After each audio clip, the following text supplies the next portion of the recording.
Hey, back with a little update. This is a Mauser M18 in 308 that I picked up not long ago. It's got a Burris full field 4 312x42 scope on it. I picked this up as purely to use it as a hunting rifle. It'll be to complement the 2506 as stuff's getting hard to find for reloading and ammunition wise for some of the odd stuff like 2506 here in Australia. Brilliant caliber, but it's just not really that popular. So I've got this purely to be able to get components, powder, cases, all the types of components, powder cases, projectiles. I've got quite a few primers, so I'm good for that. I've probably got a 3-year supply of primers. I managed to find some AR220 powder the other day, and I was out at the range today testing some handloads. I did try the Federal 130 grain spear hollow point ammunition in it, which it shoots exceptionally well, but I can't remember what it cost. It was something like 70 something dollars for a box of 40. That's a bit ridiculous for ammo. I did my calculations, reloading. I can reload a box of 20 for roughly $1 a shot, even with the increased prices now. I do have a breakdown of the prices here. Okay, so I can load them for, what do we got?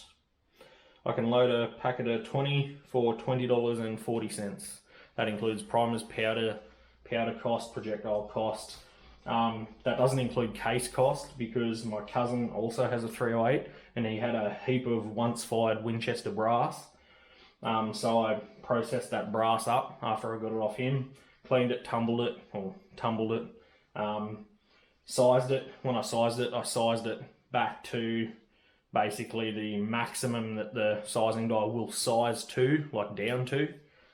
So it's basically back to factory ammunition spec, the cases. And from now on, I'll adjust my die back out to just get about 2 to 3 thou shoulder bump on the reloads. But yeah, it's a brilliant little gun. The bolt is super slick and smooth. It's, yeah, good trigger. I think I adjusted it down to about 900-ish grams, something like that. And the best bit is, this it actually cost me nothing because I had a gun on sale at the gun shop that I got this from, and effectively they just did a trade with me. So they took that, they're going to keep the money from that gun, and I took this home. It was about a $10 difference in price. And I just said to them, you can keep the $10 because they're always good to me up there. But yeah, this is, I think it was $900 off the shelf, $8.99.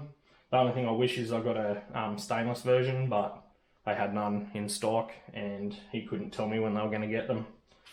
The scope, the Burris, I got from the shop as well. I originally bought the gun and then had a Miopta Optica 5 3-15 by 42 or 44, I think they are, on stock. I've talked about that same scope before in a 2506 video because I'd like to put one on the 2506 as well. But yeah, this they had in stock, that scope. I waited about a month for, and again, they couldn't give me an ETA on when that was actually going to arrive because the importer, Winchester Australia, didn't have an ETA on them. The Optica 6 come in stock not long ago, but they're a lot more expensive. They're about another $400. And seeing as this is just going to be a little hunting rifle for out to say 200 meters, 300 meters at the most, I didn't sort of want to spend any more on the scope. But yeah, that's just a little update. The reloads today were Spear 150 grain hot core projectiles behind 2208 powder and CCI large rifle primers. Just loaded to book length, cartridge overall length. I did the saddle test. I did a pressure test first just to see if I'd hit pressure. One of the cases had an ejector mark on it when I did the pressure test, but I'm not sure if that was from my cousin's rifle or not because I didn't check them before I loaded them. And I didn't have bolt lift, and the primer was fine. So I don't see why I would have had an ejector mark. And seeing as this has got dual ejectors, I'd expect 2 ejector marks, not just 1. I didn't think that was from my rifle. I think it was left over from when he fired the case originally. Then I shot the subtlety test.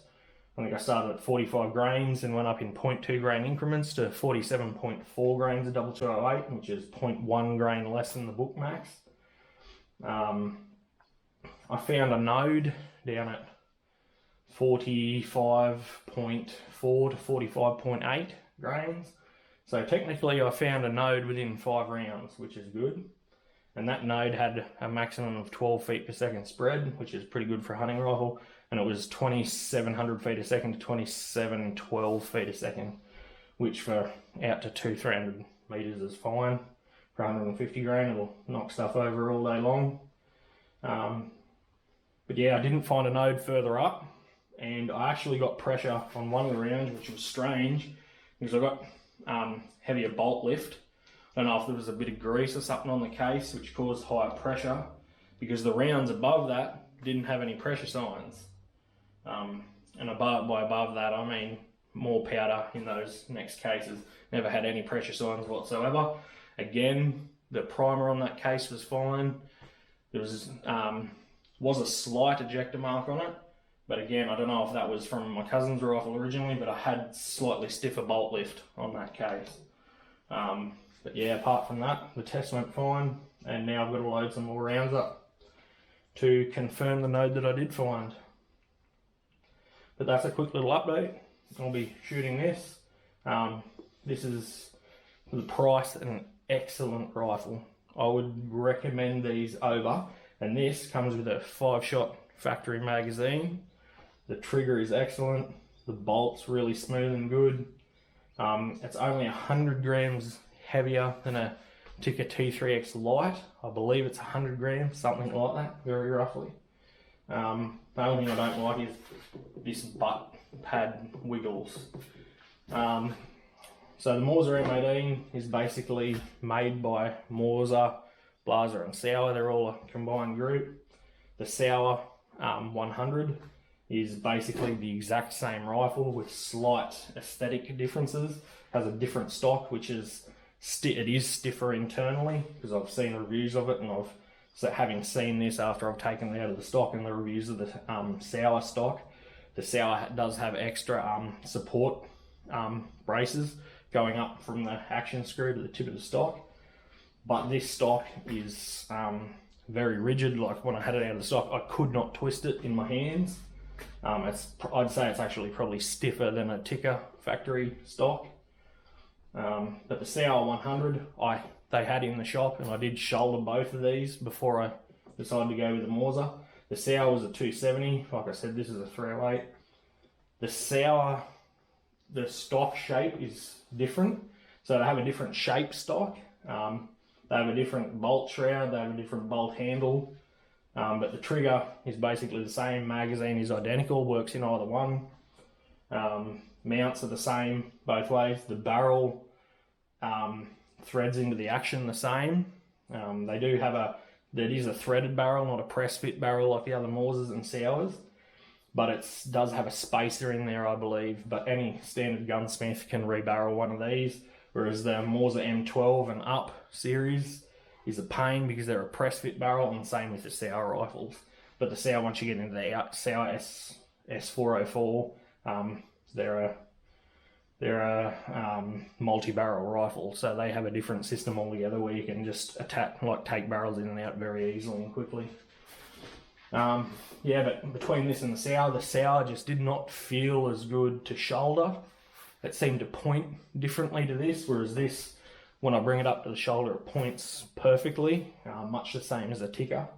But yeah, just that little difference in the stock shape made all the difference. The Sauer was a dearer rifle, and it was a stainless, I believe it was stainless 270 Winchester with a threaded barrel on it, I'm pretty sure it had, whereas this is just a standard blue.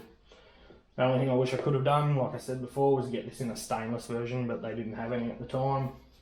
And they couldn't get one in either, with the way things are in Australia. Anyway, that's a quick little review of this thing. Didn't get any footage at the range, and I didn't think you'd want any footage of me cleaning it. I've brought it home and it's all clean now, ready to go and safe. So I'll get this video up on the channel and hopefully you guys find it helpful. If anyone has any thoughts on the Mauser, let me know. But so far I'm loving it. I don't think for the extra price I'd buy a ticker over one of these. If the Mauser comes in a caliber that the ticker comes in, I'd probably pick the Mauser. To be honest, this was $900. I think the T3X light stainless at the moment is about $1,500, something like that here in Australia. So it's about a $600 difference, Australian dollars anyway, in price for the two, and I cannot fault this thing. It's absolutely brilliant. The butt pad is a bit hard. That's probably my only complaint, but the other day I put 10, 12 rounds through at the range just to get it on paper with the factory ammo, and at the end I shot a group, and it was like, I didn't actually measure it because I only took a picture of the target, which I'll insert into the video here. But yeah, it was a 1/2 inch to 3/4 inch group easily, like 3 round group. The barrel profile is much the same as a ticker, I'm pretty sure. But yeah, for a much cheaper cost, it's an excellent rifle. Okay, I'll get this up on the channel and let me know your thoughts.